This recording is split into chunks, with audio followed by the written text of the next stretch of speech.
Hi hello everyone welcome to Raji home style. నేను మీ రాజేశ్వరి అండి. ఈరోజు రాజీ హోమ్ స్టైల్లో one of the healthy breakfast video. బరువు తగ్గాలి అనుకునే వారికి కరెక్ట్ బ్రేక్ఫాస్ట్ అండి ఇది. ఎర్ర బియ్యంతో హెల్దీ దోశ రెసిపీ వీడియో అండి. ఎర్ర బియ్యంని నవారా బియ్యం అని కూడా పిలుచుకుంటూ ఉంటారు. వెయిట్ లాస్ అవ్వడానికి ఈ రైస్ మనకి ఎక్కువగా యూజ్ అవుతూ ఉంటాయి.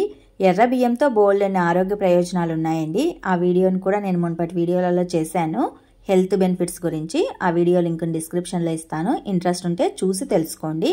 లాట్ ఆఫ్ బెనిఫిట్స్ ఉన్నాయి. ఇక దోశ వీడియోలోకి వచ్చేస్తే ఒక బౌల్ తీసుకొని అందులో 1 కప్పు మైన రెడ్ రైస్ని వేసుకోండి.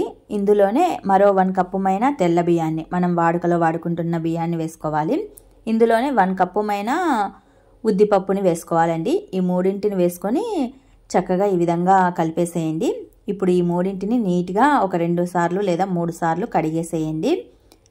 ముందుగా చాట్లో వేసుకొని సెరిగి అన్నింటిని తీసుకోవాలండి. అలాగే తీసుకోవద్దండి, అన్నీ ఫ్రెష్గా ఉన్న వాటినే తీసుకోండి. ఇలా 2 సార్లు చక్కగా కడిగిన తర్వాత ఇవి మునిగేటంత వరకు వాటర్ని వేసుకోవాలి. కాసిన ఎక్కువగానే వేసుకోండి. నానటం వలన ఇవి బాగా ఉబ్బుకుతాయి అన్నమాట. ఒక 5-6 గంటల తర్వాత చూడండి ఈ విధంగా చక్కగా ఉబ్బికిపోతాయి. నేను మార్నింగ్ 10-11కి నానబెట్టేశాను. ఈవినింగ్ 7కి ఆ టైంలో మిక్సీ పట్టేస్తున్నాను. చూడండి ఇలా నానబెట్టుకొని మిక్సీ పట్టుకోవాలి. మనం దోశ బ్యాటర్కి దోశ పిండిని ఏ విధంగా మిక్సీ పట్టుకుంటామో అదే విధంగా మిక్సీ పట్టుకోవాలి. ఇందులో కొద్దిగా రైస్ కానీ అలాగే అటుకులు కానీ ఏ ఉంటే అవి వేసుకోండి, పిండి మెత్తగా అవ్వటానికి అనమాట. ఇలా మిక్సీ పట్టుకున్న తర్వాత ఇంకొక గిన్నెలోకి కానీ బాక్స్లోకి కానీ తీసేసుకోండి. అలాగే మిగిలిన రైస్ని కూడా ఈ విధంగా వేసేసుకొని మెత్తగా మిక్సీ పట్టేసుకోవాలి. ఇందులో కూడా నేను కొద్దిగా రైస్ని వేస్తున్నాను. మీ దగ్గర రైస్ ఉంటే రైస్ అవైలబుల్గా ఉంటే వేయండి, లేదంటే అటుకులు కానీ బొరుగులు కానీ వేసేసేయండి. మనం నానబెట్టిన వాటర్నే వేసుకోండి, బయట వాటర్ని వేయొద్దు. నానబెట్టిన వాటర్లోనే ప్రోటీన్స్ విటమిన్స్ ఉంటాయి, ఎందుకంటే రెడ్ రైస్ అందులో నాని ఉంటుంది కాబట్టి. ఇలా మిక్సీ పట్టుకున్న దీనికి గట్టిగా మూత పెట్టేసేసి ఓవర్ నైట్ అంతా ఫర్మెంటేషన్ కానివ్వండి. ఒక ఓవర్ నైట్ అంతా అలాగే ఉంచటం వలన మరుసటి రోజుకి పిండి అనేది చక్కగా ఉబ్బుకుతుందండి. అలా ఉబ్బుకిన తర్వాత దోశలు వేసుకోవచ్చు. ఇది అందరికి తెలిసిన విషయమే కదా, కాకపోతే రెడ్ రైస్తో వేస్తున్నాం మనము.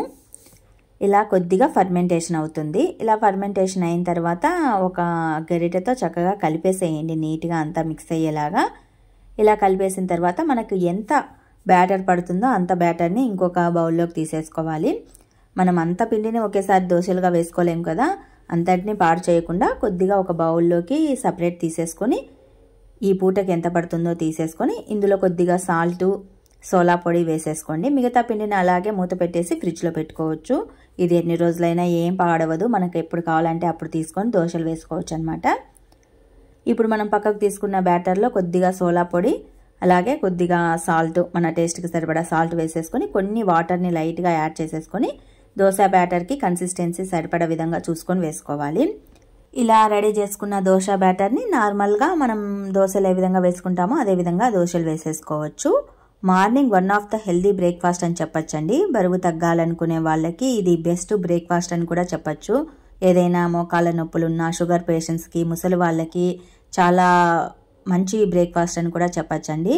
ఎర్ర బియ్యాన్ని కొంతమంది నవారా బియ్యం అని కూడా పిలుచుకుంటూ ఉంటారండి, రెడ్ రైస్ అంటూ ఉంటారు. ఇవి మనకు డీమార్ట్లలో, సూపర్ మార్కెట్లలో అవైలబుల్గా ఉంటాయి. రేటు కూడా కాస్త ఎక్కువగానే ఉంటుందండి. మామూలు రైస్ కంటే వీటి రేట్ ఎక్కువగా ఉంటుంది.